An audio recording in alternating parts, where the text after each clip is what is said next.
Hola! Welcome back. My name is Erica Olmos and this is part 2 of making of a dress form arm. If you want to see how I drafted the pattern for this arm, you should check out part 1 up here or link down below. Now let's get right into it. Since we're going to transfer the grain line and guidelines, I like to start out by marking the grain line directly on the muslin first, then line up the grain line of the pattern with the grain line on the muslin. Next, I'm going to make sure to transfer all the notches and guideline marks inside under the pattern so I don't accidentally cut my marks away. Same thing with the inner arm pattern. I transferred the grain line before placing the pattern over it. Mark all my notches and guidelines, then cut.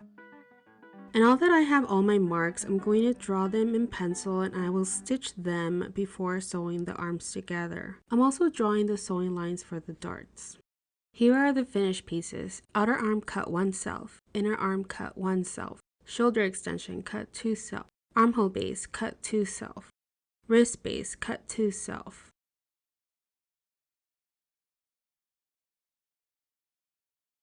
First thing first, using a contrast thread, I'm sewing all my grain lines and guidelines so they are visible on both sides of the fabric.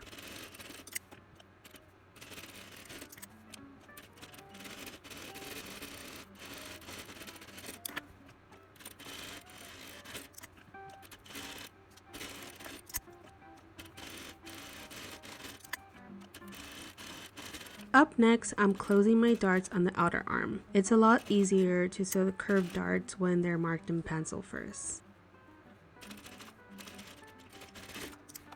Now I'm running 2 rows of long stitches on the back outer arm, from the bicep notch to the elbow notch. You can run the stitches all the way down to the forearm if you want. Now I'm sewing the shoulder extension piece. I'm closing the outer seam that faces the bodice, trimming the excess seam allowance, turning it and pushing the edges out with the point turner, top stitching it and closing the armhole side.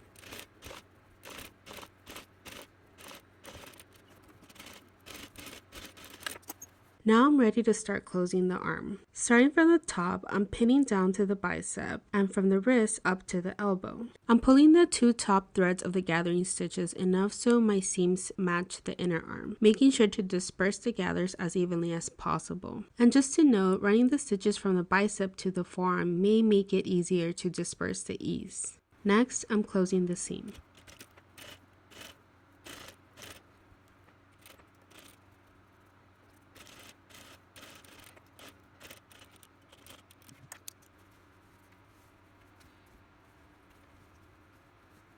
Up next, before closing the other side as I'm doing right here, don't be like me and make sure you leave a gap opening on the front of the seam from the elbow to the bicep that will fit your armhole cardboard.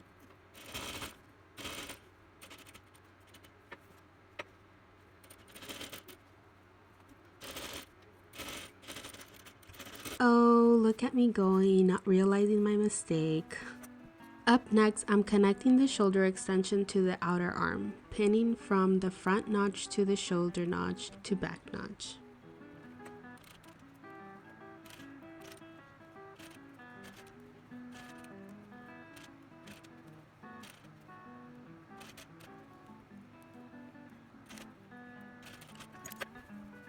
And now I realized my mistake. I had to unstitch enough to fit the armhole cardboard from the elbow to the bicep.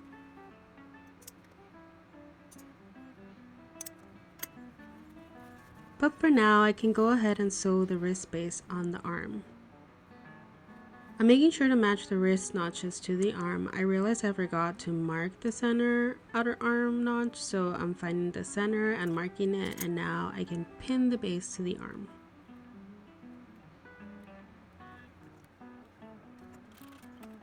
Sewing small curves isn't the easiest thing, so just take your time.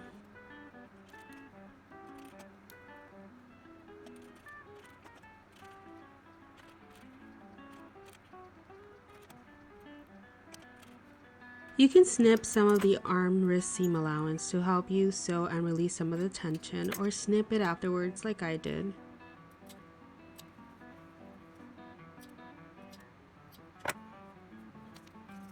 Next, I'm pinning the second layer of the wrist base to form a pocket for the cardboard insert. First, I'm sewing it halfway, then once the cardboard is inserted, I will close it completely.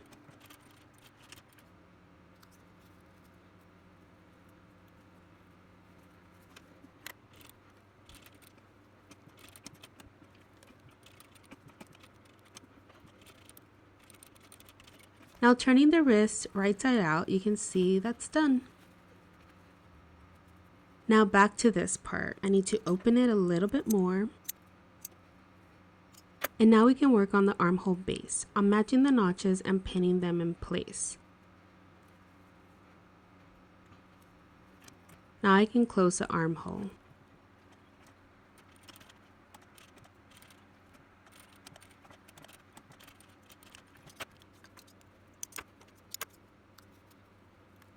Now same as with the wrist, I'm taking the second armhole base, pinning it in place, but only closing the bottom half of it.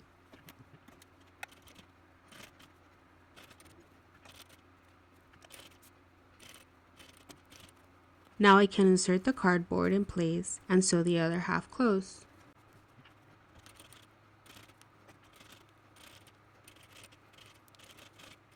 Now we can turn it inside out through that gap we left open. And ta-da! The machine sewing part is done. Here we have the arm sewn up. You can use fabric cabbage if you have some, or you can use some poly stuffing, or even steal some from a pillow, you know?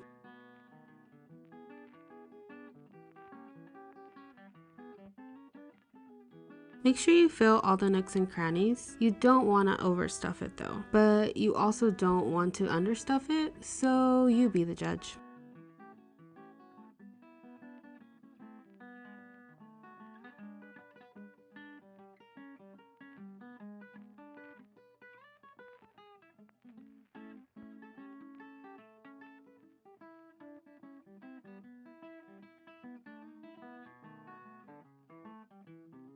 Remember to measure as you go. Here I think I need some more on the bicep, about 1/2 inch.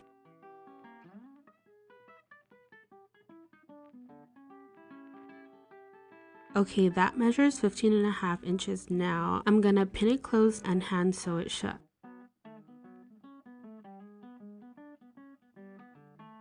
You can sew it however you want. If you don't want to have visible stitches, you can choose a matching thread and also maybe do slip stitches. Me, I'm not worried about the visible stitches.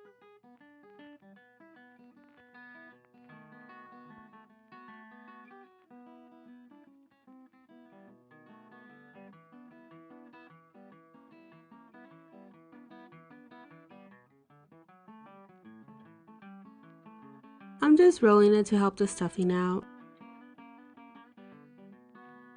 This finished arm is good enough. It's not super stuffed. It measures the amount I need it to. I could leave it like this if I want to. This arm is one of the originals I made. Notice how the fabric isn't as wrinkled? That's because I stuffed it more and took it in some as well, since the fabric can stretch out a little. This one is smoother and doesn't really have fabric I could pinch out. I also added some stitches to kind of flatten out the bicep here a little. Also, there is no cardboard on this armhole, and the arm still works perfectly, so if you don't want the extra step, you don't have to include the cardboard. Here are the two arms side by side. As you can see, our new arm has some pinchable fabric. I may go ahead and fill it in some more. That's just because I'm being picky.